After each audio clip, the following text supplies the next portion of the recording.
Langsung aja ya. Aku masih agak-agak kurang fit, jadi aku mau live ini aku cepat ngomong intinya apa, aku mau cepat selesai, aku mau cepat tidur ya.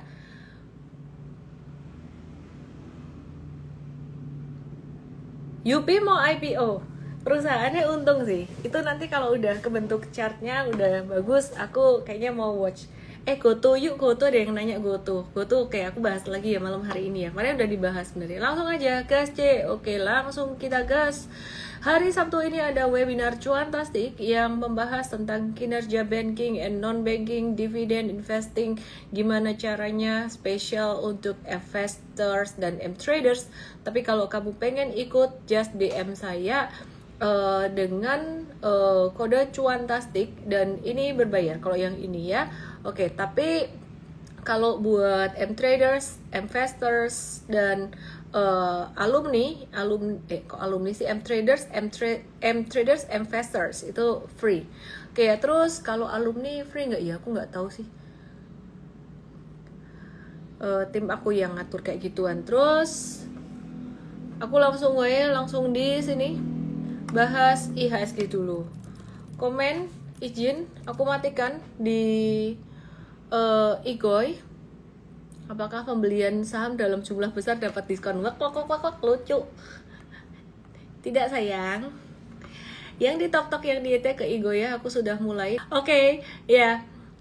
IHSG hari ini menguat 1,32%. Penguatan didorong oleh saham masih Big Banks. Ntar aku bahas intinya gimana BRI dan kawan-kawan. Terus dan BBNI. Terus dan juga saham lainnya hari ini ada yang aktif, saham properti CTRA. Terus ada Pewon. Teman-teman yang di tok yang di detail langsung aja ke Igoy. Hari ini Pewonnya breakout cuy. Breakoutnya cantik. Aku udah bilang loh, aku suka banget Pewon ini dibandingkan dengan properti yang lainnya. Kok dia breakout duluan? Disclaimer ya. Mesti belajar dulu di M-Trade Academy, jangan sampai nanti kalau misalkan balik gak ada pembatasan risiko, money managementnya juga gak dapat. M-Tech juga aktif, tadi kita juga ada trade dikit ya. Oke, terus kemudian grup DRO AADI hari ini tadi mantul naik ya, tapi ini pantulannya ADRO, AADI baru pantulan just technical rebound aja. Untuk BRI dan kawan-kawan aku akan bahas ya nanti ya. Terus kemudian AAD. Oke, ini juga pantulan sesaat nih, technical rebound nih ya. Jadi masih tren gedenya masih turun. Oke, nanti aku akan bahas lebih detail terutama untuk bankingnya gimana. Nah, ADMR yang ini bisa dicermati, volume transaksinya tinggi gitu. Jadi kita akan watch ke depan. Oke, terus kemudian hari ini market perdagangan 10,7 triliun rupiah, asing masih net buy di pasar reguler. Yang di buy ada saham BRI, TPIA, UMTR, Adaro, dan BBNI. Oke, terus kemudian Antam kemarin aktif, kita juga akan bahas Antam gimana kabarnya. Kita mau bahas lagi tentang GoTo hari ini ya, terus Pewon, ASII ya, kita bahas saham-saham itu. BBRI-nya aku bahas nanti agak belakangan biar nggak ngulang. Bakalan ada initial jobless claim ya, jadi konsensusnya angka klaim pengangguran Amerika per 1 Maret 2025 turun dari seminggu sebelumnya 242.000 jadi 235.000. Tapi sekarang perhatian market tuh kalau Amerika lebih tertuju ke Donald Trump perang tarif ya. Jadi Warren Buffett udah banyak exit, cashnya tuh makin banyak sejak September Oktober 2024 kemarin. Sejak Donald Trump kampanye dan kelihatan mau menang tuh Warren Buffett justru malah keluar. Karena apa? Karena Warren Buffett ngelihat ini bakalan ada perang tarif. Kalau perang tarif itu lebih kayak sebenarnya itu udah kayak perang beneran buat dia, impactnya tuh udah kayak perang beneran buat Warren Buffett, kira-kira kayak gitu. Nah terus jadi dia exit meskipun saham Amerika lagi tinggi-tingginya Justru malah kalau tinggi-tingginya Warren Buffett itu malah profit taking ya, contrarian. When others are greedy, Warren Buffett justru malah fear. Oke, tapi ada strategi lain yang memanfaatkan kalau pas naik kita makin cuan di atas, yaitu strategi trading sebenarnya. Buy high, sell higher. Kita embrace strategi itu juga. Cuman secara money management memang yang paling di atas tuh memang paling dikurangin gitu ya. Maksudnya justru malah lebih dikit.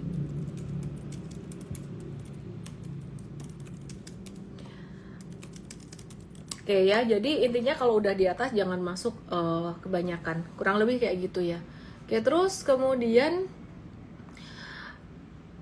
harga minyak masih cenderung bakalan sideways turun. Jadi tantangannya buat Medco Energi Elsa itu juga masih akan negatif. Dari Indonesia lagi nunggu data CADEV cadangan devisa ya, jam 10 pagi besok.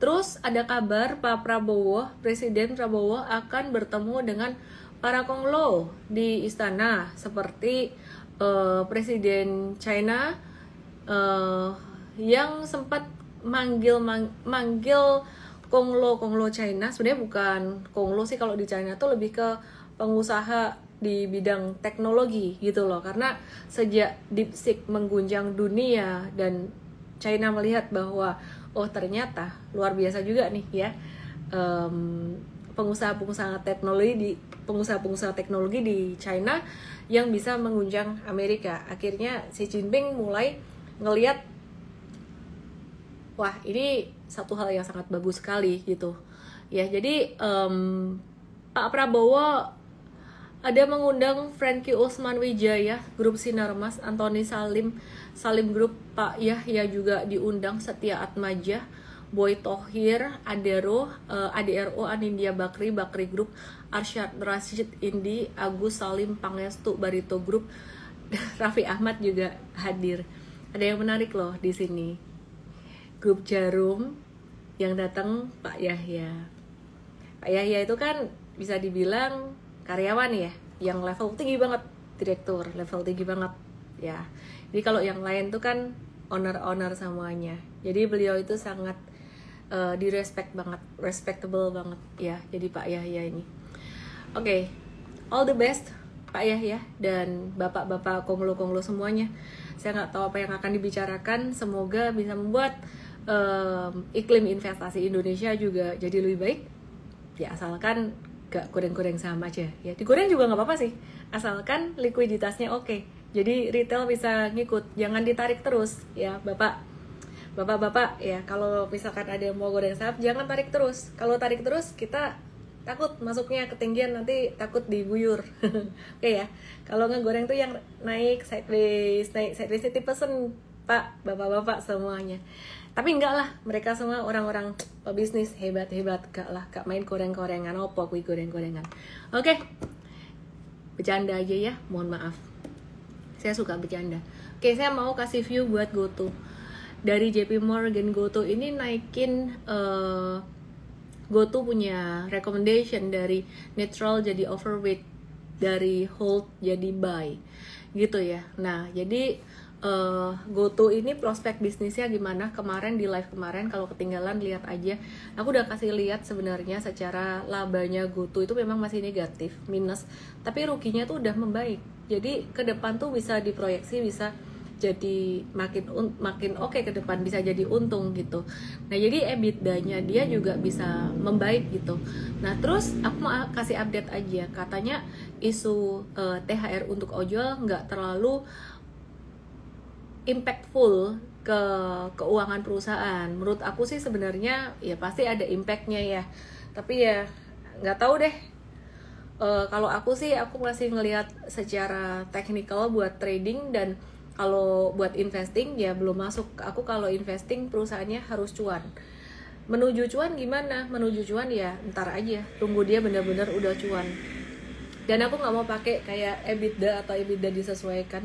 Meskipun sebenarnya GoTo ini mengalami perbaikan banget dibandingkan yang dulu-dulu. Tapi ya aku mau update fundamental technical. By the way gengs, ini aku ngomongnya agak-agak slow, agak-agak terbata-bata. Ini karena sebenarnya aku lagi sambil vertigo ya. Cuman karena udah janjiin kalian siang seger, sore oyong-oyong, udah janji live ya wis lah, live sebentar ya. Oke, terus jadi GoTo ini perhatiin ya. Ini trennya tuh naik. Kamu kalau mau trading pakai garis trendline ini aja, yang merah bawah. Jadi nungguin di bawah, jangan di atas.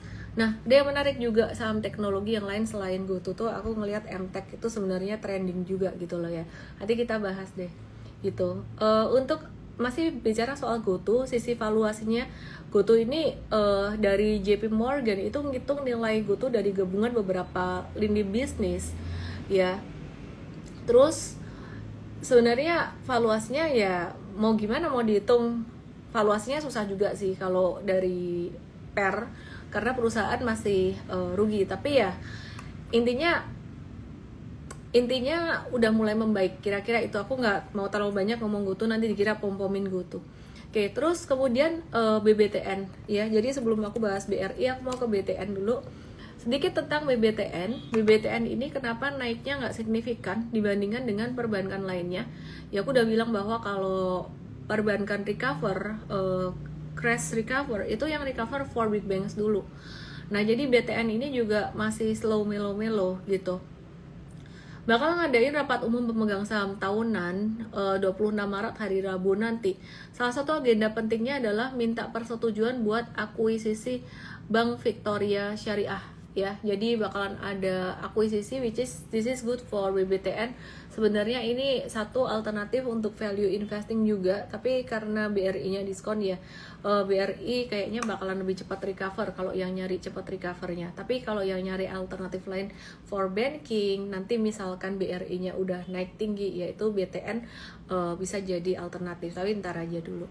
Misal pas dapat rezeki, BRI udah tinggi atau BCA udah tinggi, ya udah lihat BTN apakah waktu itu nanti ke depan masih diskon atau enggak. Teman-teman yang di TokTok yang di TKI gue untuk bisa lihat chartnya. Kemudian BMRI lagi nerbitin obligasi, ada rencana buat nerbitin obligasi. Kalau BMRI sih lumayan menarik ya. Jadi selain SBN Retail, obligasi dari BMRI ini sebenarnya menarik gitu loh. Dan tenornya 370 hari dan 3 tahun dengan tingkat bunga masing-masing 6,35% dan 6,65%. Cuman kalau modalnya kecil tuh berapa sih, di bawah 2M masih dijamin LPS. Kalian mau nyari return passive income di bank digital banyak. Aku tidak mau merekomendasikan apapun, sebab bank yang mau ngasih bunga tinggi, kalau kata Pak Yahya Setiatmaja, aku lihat di salah satu video beliau itu ya sebenarnya lagi BU dalam hal likuiditas gitu loh. Jadi tetap harus diversify gitu. Terus dijamin LPS sih, cuman kalau sampai kena apa tuh kan yang ngurusnya repot juga sebenarnya. Cuman so far nggak pernah terjadi kayak gimana. Dijamin LPS tuh sampai 2M. Bunga di deposito BPR juga lumayan tinggi. Tapi lebih simpel sih di bank digital. Kalau yang suka ketemu orang ya di BPR. Sebelum saya bahas BBRI dan kawan-kawan, aku mau bahas Raja dan Ratu yang kemarin sempat turun signifikan. 2 hari naik tapi careful, ini pantulan just technical rebound aja ya. Ya, jadi Raja ini ngejual 126,52 juta saham. Kepemilikannya di Ratu pada 5 Maret 2025, tapi tetap jadi pemegang utama saham Ratu 75,34%. Sekarang kita lihat dia jualan di 5 Maret. Mari kita lihat ya, 4 Maretnya turun, 5 Maret dia jualan Ratunya tanggal 4 Maret juga turun, 5 sideways aja. Terus sekarang aku mau bahas Cuan ini ya punya Pak Pepe. Dia lagi ngebeli Petro sekarang lagi sideways aja. Lalu anak usahanya KJP ini beli 39,7 juta saham Petro. Nothing special, aku nggak merekomendasikan saham-saham ini. Biarin aja dulu. Kalau ada yang trading di Petro hari ini dapat 6%, ya silahkan aja sih. Cuman aku belum tertarik dengan saham-saham ini gitu loh. Ya. Aku belum, kenapa? Biarin dulu aja deh, biarin dulu. Sejak belum bisa masuk ke MSCI, ini dia lagi membentuk pola sideways kayak gini, biarin dulu. Terus AAD ini dia menargetkan penjualan batubara 2025. Di Invest sebenarnya dia dibahas sebagai salah satu kandidat untuk dividen investing. Cuman harus siap jantungnya buat ini turun terus, trennya kan lagi masih turun. For long term investor kan memang beda ya gitu loh. Sebelum saya bahas BRI dan kawan-kawan, saya mau cerita sedikit soal kripto ya. Nanti aku akan bahas Bitcoin, jadi aku mix kripto dikit. Kriptonya sempat volatile, turun naiknya lumayan signifikan. Jadi habis naik tinggi di 2 Maret, kita ada kasih tahu di morning briefing and trade. Yang ada kripto tolong profit taking ya, yang trading jangka pendek dapat di low. Kita ada update dikit-dikit kripto di M-Trade. Terus beneran besoknya jatuh. Jadi waktu itu kita ada bahas XRP, Solana dan juga Cardano. Jadi Donald Trump bakalan ngadain Crypto Summit di hari Jumat nanti ya. Apa aja yang perlu diperhatiin dari Crypto Summitnya Donald Trump ini? 1, regulasi kripto yang katanya bakalan lebih jelas. 2, cadangan strategis kripto Amerika. 3, reformasi pajak kripto. Apa dampaknya bagi pasar? Bitcoin itu sempat turun ke 82.000 terus naik lagi 90.000 menjelang acara ini. Nah, hati-hati, biasanya kalau pas kejadian itu malah sell on news. Kripto itu udah berkali-kali kayak gitu. Dulu Elon Musk yang dulu banget mau diwawancarai apalah tuh, itu naik dulu sebelumnya dan pas di interview itu turun ya.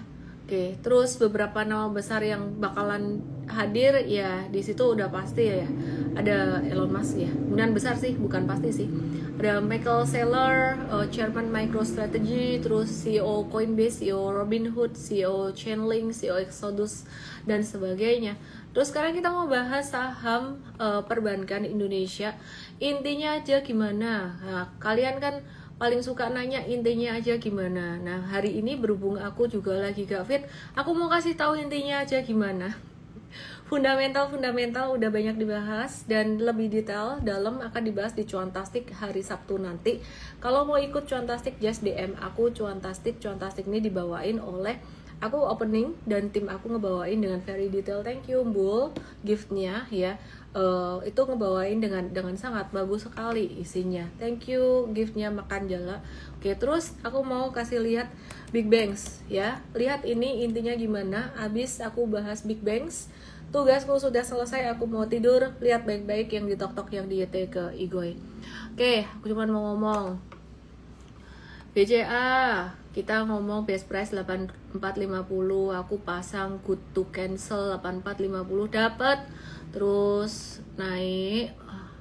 Kalau kayak gini kalian merasa masuknya kedikitan belum? Ntar kalau udah naiknya banyak tuh kan gelo-gelo kurang gitu loh. 8,79% sempat naik segitu, terus tadi closingan turun dikit. Oke ya, what to expect dengan BCA? Ya, ini naik beberapa hari, tapi naiknya volumenya mengecil per hari ini. Buat kamu-kamu yang gak dapat BCA, bisa dapat diskon lagi. Apakah bisa dapat di 8450? Wah, gak tahu ya, wopu cetau. Ya, jadi antri aja, nggak apa-apa ya tuh, atau tunggu lihat sikon aja. Kalau mau pasang good till cancel boleh. Karena yang menarik dengan good till cancel itu transaksi ini, kamu bisa tinggalin apapun dan kalau meskipun nyenggol dikit dia langsung kena, terus langsung naik gitu loh. Jadi kalau kamu punya duit iseng-iseng ya kena ya udah, nggak kena ya udah, taruh aja 8450 atau 8425. Terima kasih giftnya, love-nya, oke. Terus wis kasih aku angka yang lebih besar kemungkinan tercapai 8775. Tapi kalau aku sukain nawar pelit buat long term investing karena kena ya wis, nggak kena ya nggak apa-apa. Aku tuh tipe yang cincai itu artinya apa? Cincai itu artinya kalau aku nggak dapat di 8425, aku nawar pelit di situ, nggak dapat di situ, aku akan lihat potensi low berikutnya. Itu misalnya low berikutnya ke depan, oh ini nggak bisa nih 8, ternyata dapatnya di 9000, aku nggak kecewa gitu loh. Nangkep nggak sih kalian? Aku kalau melihat ada peluang, oh potensinya masih bisa nih 84 masih dikasih, aku akan antri. Tapi ketika nggak dapat, aku nggak kecewa. For long term investing, that's totally fine, totally okay for me. Karena long term investing itu selama valuasinya masih ada diskon, that's okay. Di bawah 93 BCA itu slightly discounted. Ada kalau data Bloomberg ini udah standar deviasi -2, kalau kita belum gitu ya, jadi baru -1. Belum deh, belum sampai -1 malahan di MFES.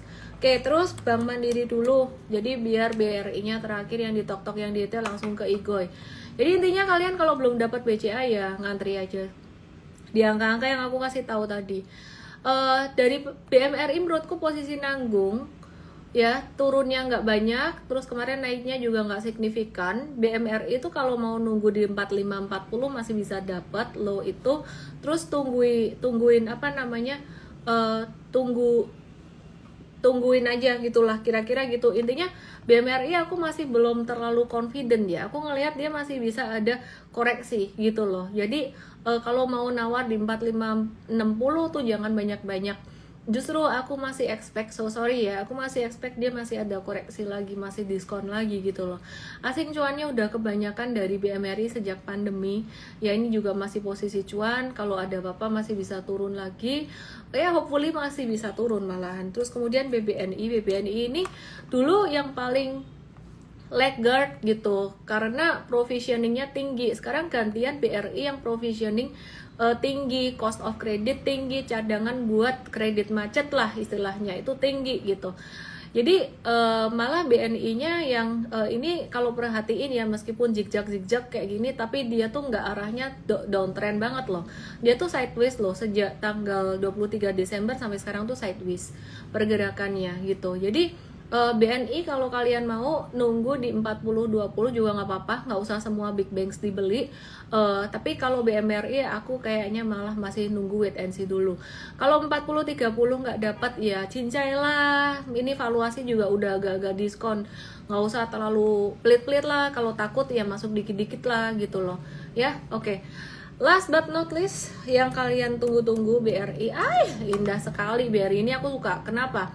Karena gini loh, aku suka BCA sebenarnya, tapi diskonnya BRI ini udah keterlaluan, parah banget gitu loh. Kalau ini perhatikan ya, setiap kali ada jatuh kenceng di 13 dan 14 Januari, asing tuh langsung borong ya. Apakah ini markdown jatuh buat nakutin? Kan ada yang bilang gini, lucu banget, banyak orang nanya aku gini, jangan-jangan ini tuh naik cuman buat bohongin, terus abis itu dijatuhin lagi.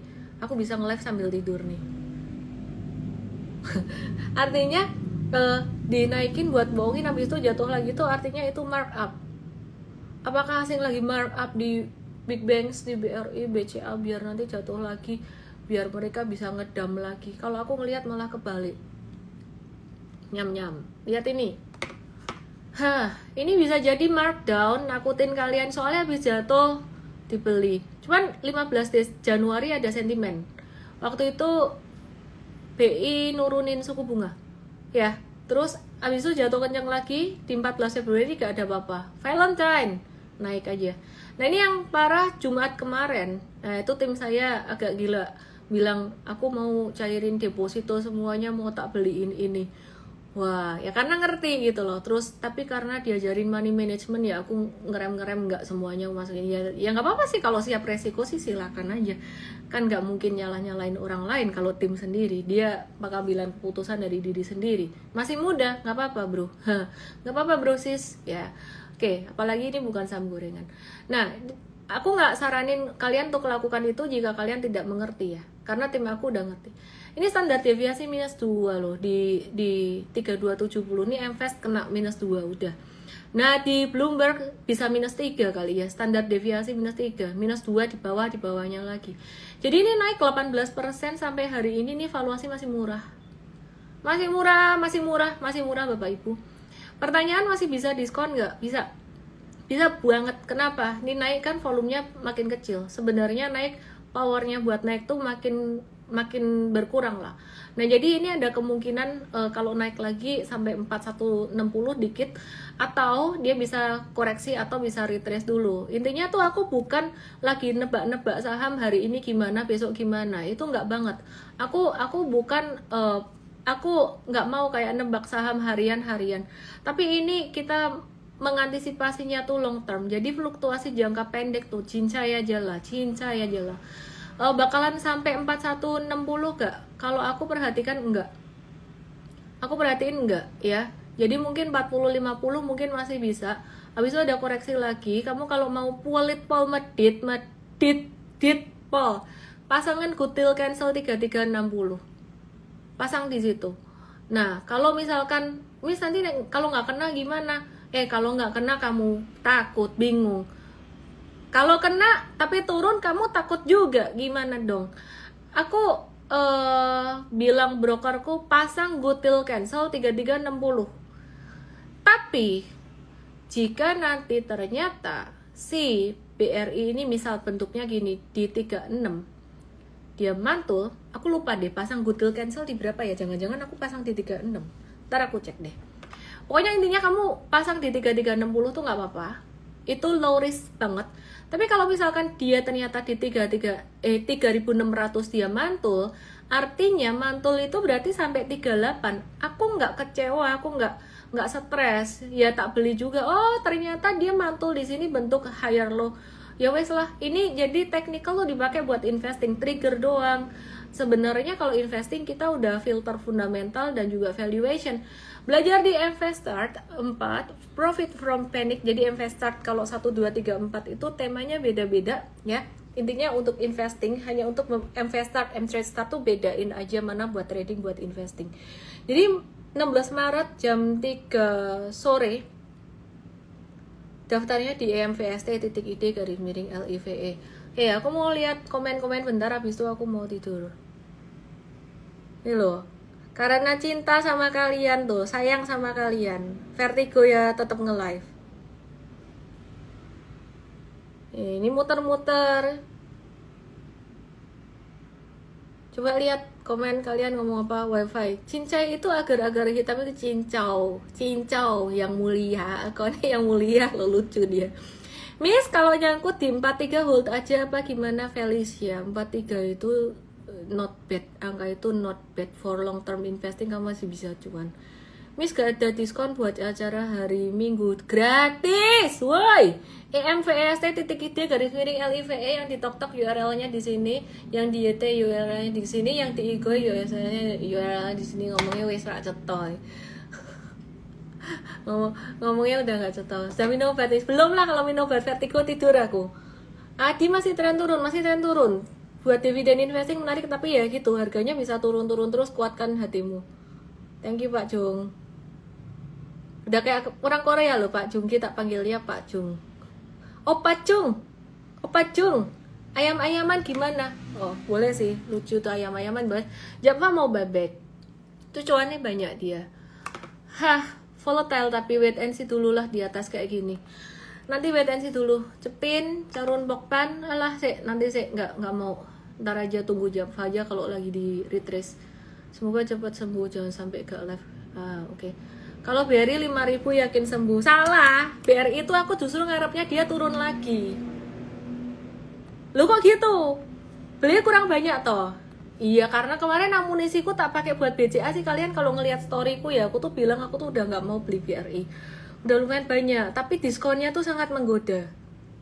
Miss, salahkah aku jika nyangkut hatiku berasa jadi investor? Kurang belajar kamu. Belajar aja dulu, nanti kalau kamu belajar kamu ngerti kok. Ini teman-teman semuanya udah mantep-mantep. Pas BRI turun Jumat kemarin aku bikin polling, ternyata 75% mereka malah seneng. Berarti kalian tuh nangkep. Gaya-gayanya besok off live. Diusahakan live. Pokoknya hari Sabtu ada edukasi jam 10. Oke. Terima kasih semuanya. Terima kasih yang sudah nonton. Mari kita tidur. Selamat malam.